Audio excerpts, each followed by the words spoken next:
মন ভেঙে দেওয়া মানুষগুলোকে না আল্লাহর উপরে ছেড়ে দেন।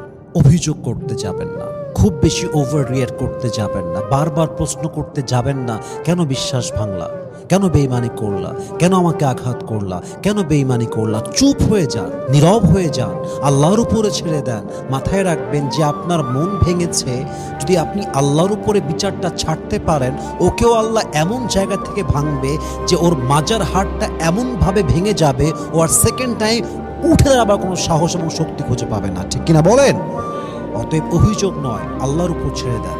বেঈমানকে যদি আপনি আল্লাহর উপরে ছাড়তে পারেন, আল্লাহ এমন বিচার করবে যে আপনি তো আপনার জীবনে খুশি হবেনই হবেন, এবং ওই মানুষটা সেকেন্ড টাইম কোনো বেঈমানি করার সাহস এবং শক্তি তার জীবনে খুঁজে পাবে না। ঠিক কিনা বলেন?